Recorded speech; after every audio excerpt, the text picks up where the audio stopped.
ഈ വീഡിയോ ഡെറിവേഷനിലെ പേടിയുള്ളവർക്കാണ്. ഫിസിക്സിന്റെ കേസിൽ എല്ലാവർക്കും സബ്ജക്റ്റിലെ തിയറി പഠിക്കാനൊക്കെ വളരെ എളുപ്പമാണ്, പ്രോബ്ലം ചെയ്യാൻ ബുദ്ധിമുട്ടുണ്ട്. എന്നാൽ അതിലേറെ ബുദ്ധിമുട്ടാണ് പല കുട്ടികൾക്കും ഡെറിവേഷൻസ് ഓർത്തു വെക്കുക എന്നുള്ള കാര്യം. ഫിസിക്സിന്റെ കേസിൽ ഏത് ക്വസ്റ്റ്യൻ പേപ്പർ എടുത്താലും മിനിമം 40% ഡെറിവേഷനിൽ നിന്ന് വരും. അപ്പോൾ ഡെറിവേഷൻ ചില്ലറക്കാരനാണോ? അല്ല. ഫിസിക്സിൽ ഡെറിവേഷൻസ് ഒഴിവാക്കിയുള്ള യാതൊരു കളിയുമില്ല നിലവിലെ എക്സാം പാറ്റേൺ പ്രകാരം. ഇനി ഭാവിയിലോട്ട് ചിലപ്പോൾ മേ ബി എന്ത് ചെയ്യും, ഡെറിവേഷൻസ് ഒക്കെ ഒഴിവാക്കണം എന്നാണ് എൻ്റെയും പക്ഷം. കാരണം ഈ ഡെറിവേഷൻസ് എന്ന് പറഞ്ഞാൽ അലമ്പ് പരിപാടിയാണ്, കാണാതെ പഠിക്കുക. ഇതല്ലാതെ വേറെ കേസ് ഒന്നും ഡെറിവേഷൻ്റെ കേസിൽ കുട്ടികൾക്ക് വർക്ക് ആവാറില്ല. കൺസെപ്റ്റ് മനസ്സിലാക്കി പഠിച്ചു പോകുന്നതൊക്കെ ഓക്കെ, പക്ഷെ ആ ഡെറിവേഷൻസ് എക്സാം ഹോളിൽ എഴുതുന്ന സമയത്ത് ഒന്നെങ്കിൽ സമയം നഷ്ടമാണ്, അല്ലെങ്കിൽ പഠിച്ചത് മറന്നുപോകും, നമ്മൾ വിചാരിച്ച പോലെ ആൻസറിലോട്ട് എത്താൻ പറ്റില്ല. അപ്പോൾ ഈ വീഡിയോയിൽ ഞാൻ 4 സിമ്പിൾ ട്രിക്സ് പറഞ്ഞുതരാം. ഈ ട്രിക്സ് നിങ്ങൾ അറിഞ്ഞു വെച്ചിരിക്കണം, എന്നിട്ട് ഡെറിവേഷൻസ് നിങ്ങൾ പഠിക്കാൻ തുടങ്ങാം. സോ ഫസ്റ്റ് പോയിന്റ് എനിക്ക് നിങ്ങളോട് പറയാനുള്ളത്, ഡെറിവേഷൻസ് പല രീതിയിലുണ്ടാവും. നിങ്ങളെ സ്കൂളിലെടുത്ത ഡെറിവേഷനും ചിലപ്പോൾ എഡ്യൂബോർഡിൽ എടുക്കുന്ന ഡെറിവേഷനും നിങ്ങളുടെ കയ്യിലുള്ള ഗൈഡിലെ ഡെറിവേഷനും ഒക്കെ മേ ബി എന്തായിരിക്കും, ഡിഫറെൻറ്റ് സ്റ്റെപ്പിലൂടെ ആയിരിക്കും മുന്നോട്ട് പോകുന്നത്. ഓക്കെ, എന്നിട്ട് ഫൈനലായിട്ട് കിട്ടുന്ന ആൻസർ ഒക്കെ സെയിം ആയിരിക്കും. നിങ്ങൾ ചെയ്യേണ്ടത് ഏറ്റവും സിമ്പിളായ ഡെറിവേഷൻ നിങ്ങൾ ചൂസ് ചെയ്താൽ മതി. ഡെറിവേഷൻ അല്പം വലുപ്പം കുറഞ്ഞു എന്നുള്ളതുകൊണ്ട് മാർക്കൊന്നും കുറയാൻ പോകുന്നില്ല, ചില കാര്യങ്ങൾ മാത്രം മതി, അത് ഞാൻ പറഞ്ഞു തരാം. ഓക്കെ, അപ്പോൾ ഡെറിവേഷൻസ് എന്ന് പറഞ്ഞു കഴിഞ്ഞാൽ നിങ്ങൾ എന്ത് ചെയ്യണ്ട, ചില ടീച്ചേഴ്സ് 2 പേജ് 3 പേജ് ഡെറിവേഷൻസ് ഒക്കെ കുട്ടിക്ക് മനസ്സിലാകാൻ വേണ്ടി എഴുതി കൊടുക്കും, നല്ലതാണ്. പക്ഷേ എക്സാമിന് ആ 2 പേജ് മൊത്തം എഴുതി വെക്കേണ്ട ആവശ്യമില്ല. ആ 2 പേജിലെ ഒരു 3, 4, 5 വരികളിൽ നമുക്ക് ആ ഡെറിവേഷൻ തീർക്കാൻ പറ്റും. അപ്പോൾ നിങ്ങൾ ചെയ്യേണ്ടത് ആ ഡെറിവേഷൻ്റെ ഏറ്റവും സിമ്പിൾ ഫോം നിങ്ങൾ കണ്ടെത്തണം. ആൻഡ് കണ്ടെത്തി അത് നിങ്ങൾ എക്സാമിന് വേണ്ടി പഠിച്ചാൽ മതി. അപ്പോൾ ആ സിമ്പിൾ സ്റ്റെപ്പുകൾ, സിമ്പിൾ ഫോം എവിടെ കിട്ടുമെന്ന് വെച്ച് കഴിഞ്ഞാൽ, എഡ്യൂബോർഡ് നിങ്ങൾക്കായിട്ട് ഒരു മൈക്രോ ബിറ്റ് ഉണ്ടാക്കുന്നുണ്ട്, ഓൾ ഡെറിവേഷൻസ് ഉള്ള. അപ്പോൾ ആ ഡെറിവേഷൻസിൻ്റെ മൈക്രോ ബിറ്റിൽ ഏറ്റവും സിമ്പിൾ സ്റ്റെപ്സ് ഉണ്ടാവുള്ളൂ. നിങ്ങൾക്ക് അത് നോക്കി പഠിക്കാം. അത് താഴെ കാണുന്ന ഗ്രൂപ്പിൽ നിങ്ങൾ ജോയിൻ ചെയ്തോളൂ. നമ്മൾ എന്ത് ചെയ്യും, എക്സാം അടുപ്പിച്ച് നിങ്ങൾക്ക് അത് തരുന്നതായിരിക്കും. വേഗം ജോയിൻ ചെയ്ത് വെച്ചോ, അപ്പോൾ അയക്കുന്ന സമയത്ത് മിസ്സാവില്ല. ഇനി സെക്കൻഡ് പോയിന്റ് എന്ന് പറഞ്ഞു കഴിഞ്ഞാൽ, നിങ്ങൾ ഏത് ഡെറിവേഷൻ ആണെങ്കിലും പ്രൂഫ് ആണെങ്കിലും അതിൻ്റെ തലയും വാലും അറിഞ്ഞിരിക്കണം. എന്താ ഈ തലയും വാലും എന്ന് പറഞ്ഞു കഴിഞ്ഞാൽ, ഞാൻ എക്സാമ്പിളോട് പറഞ്ഞുതരാം. വർക്ക് എനർജി തിയറം, അതിൻ്റെ പ്രൂഫ് ചോദിക്കും, അല്ലെങ്കിൽ ഡിറൈവ് വിത്ത് ഇക്വേഷൻ എന്നുള്ള ചോദ്യം സ്ഥിരമായി വരാറുണ്ട്. എന്താ സംഭവം എന്ന് വെച്ച് കഴിഞ്ഞാൽ, ആ കൺസെപ്റ്റിലെ ഡെറിവേഷനിലെ തലയും വാലും, തല എന്ന് ഉദ്ദേശിക്കുന്നത് എന്താണ് വർക്ക് എനർജി തിയറം എന്ന് നമുക്ക് അറ്റ്ലീസ്റ്റ് അറിയണം, അതിൻ്റെ സിമ്പിൾ ഫോർമാറ്റെങ്കിലും. For example, work energy theorem എന്ന് പറഞ്ഞാൽ change in kinetic energy, work done ആണെന്ന് നമുക്ക് അറിയണം. അത് നിങ്ങൾ മസ്റ്റായിട്ട് അറിഞ്ഞു വെക്കണം. ഇതറിഞ്ഞാൽ തന്നെ നമുക്ക് എന്താണ്, നമുക്ക് വലിയ അഡ്വാൻറ്റേജാണ്, അതിനൊരു മാർക്കുണ്ട്. ഓക്കെ, പിന്നെ അത് കഴിഞ്ഞ് അതിൽ നിന്ന് നമ്മളെങ്ങനെ കഥ എഴുതി അവസാനം ഒരു ഇക്വേഷനിൽ എത്തൂലേ, പ്രൂഫിലോ അല്ലെങ്കിൽ ഒരു ഫൈനൽ ഇക്വേഷനിൽ എത്തൂലേ, ആ ഫൈനലായിട്ട് കിട്ടാൻ പോകുന്ന സാധനം നമുക്ക് അറിഞ്ഞിരിക്കണം. ഫോർ എക്സാമ്പിൾ, ഇതിൻ്റെ കേസിലാണെങ്കിൽ ΔKE = വർക്ക് ഡൺ W എന്ന് നമുക്ക് കിട്ടും. ഓക്കെ, അപ്പോൾ അതിൻ്റെ ഇടയിലുള്ള സ്റ്റെപ്പുകൾ അവിടെ നിൽക്കട്ടെ, അറ്റ്ലീസ്റ്റ് അതിൻ്റെ തുടക്കവും അവസാനവും അറിഞ്ഞിരിക്കണം. ഇതറിയാതെ നിങ്ങൾ ഒരു ഡെറിവേഷൻ പഠിച്ചിട്ട് കാര്യമില്ല. പലരും തുടങ്ങി വെച്ച് ചിലപ്പോൾ അവസാനം എത്തൂല, ഇക്വേഷനിൽ എത്തൂല. ചിലർക്ക് അവസാനം അറിയാം, എവിടെ തുടങ്ങണം എന്നറിയില്ല. അതുകൊണ്ട് നിങ്ങൾ മസ്റ്റായിട്ടും സ്റ്റാർട്ടിങ് അതിൻ്റെ അണ്ടർലൈൻ പ്രൂഫ് അല്ലെങ്കിൽ അണ്ടർലൈൻ കൺസെപ്റ്റ് എന്താണെന്നും ആൻഡ് ഫൈനലായി കിട്ടാൻ പോകുന്ന ഇക്വേഷൻ അല്ലെങ്കിൽ റിലേഷൻഷിപ്പ് എന്താണെന്നും അറിഞ്ഞിരിക്കണം. ഇടയിലെ സ്റ്റെപ്പ് മറന്നു പോയാലും ചിലപ്പോൾ നമുക്ക് മാർക്ക് സ്കോർ ചെയ്യാനുള്ള വകുപ്പുണ്ട്.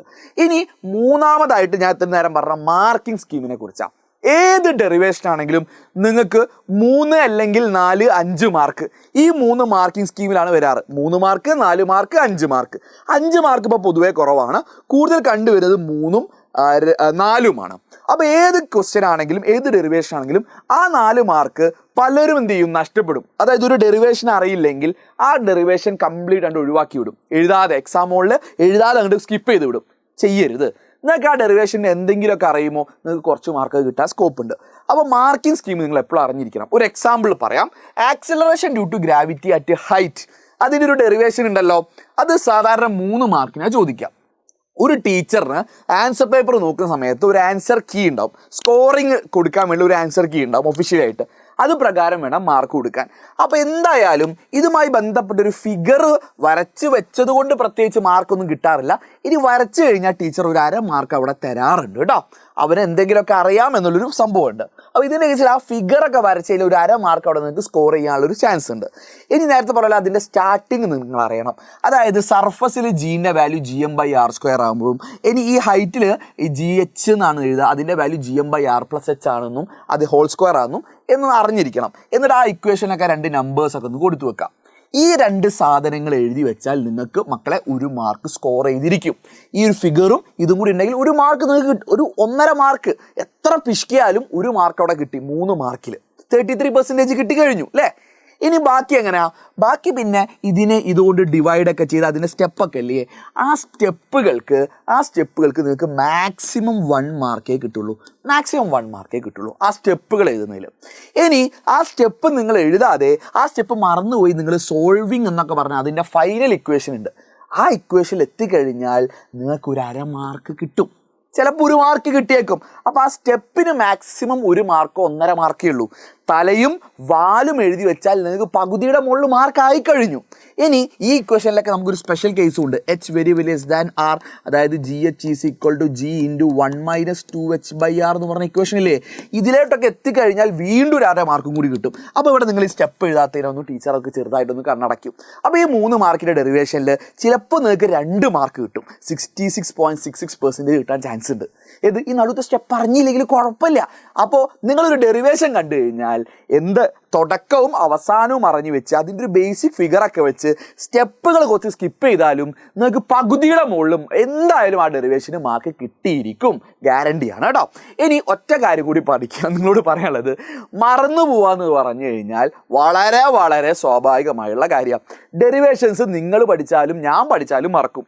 ഞാൻ എൻ്റെ അധ്യാപന ജീവിതം തുടങ്ങിയ സമയത്ത് +1 ക്ലാസ് ഒക്കെ എടുക്കാൻ തുടങ്ങിയ സമയത്ത് എനിക്ക് ചില ഡെറിവേഷൻസ് ഒക്കെ മറന്നു. ക്ലാസ് എടുക്കുന്നതിൻ്റെ ഇടയ്ക്ക് എനിക്ക് ഡെറിവേഷൻ മറന്നു. അപ്പം ഞാൻ നല്ല നൈസിൽ എന്ത് ചെയ്യും, ഫോണിലൊരു മെസ്സേജ് ഒക്കെ നോക്കുന്ന രീതിയിൽ ഞാൻ ഓൾറെഡി എഴുതി വെച്ച PDF-ലെ സ്റ്റെപ്പൊക്കെ നോക്കേണ്ടി വന്ന അവസ്ഥ എനിക്ക് ഉണ്ടായിട്ടുണ്ട്.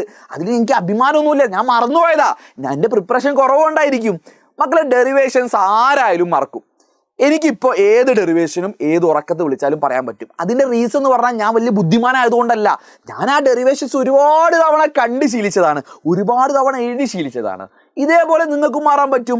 നിങ്ങൾ എന്ത് ചെയ്താൽ മതി, ഒരു ഡെറിവേഷൻ 1 തവണ എഴുതിയത് കൊണ്ടോ 2 തവണ എഴുതിയത് കൊണ്ടോ 3 തവണ എഴുതിയത് കൊണ്ടോ നിങ്ങൾ ആ ഡെറിവേഷൻ പഠിച്ചു നിങ്ങൾ ഒരിക്കലും വിചാരിക്കരുത്.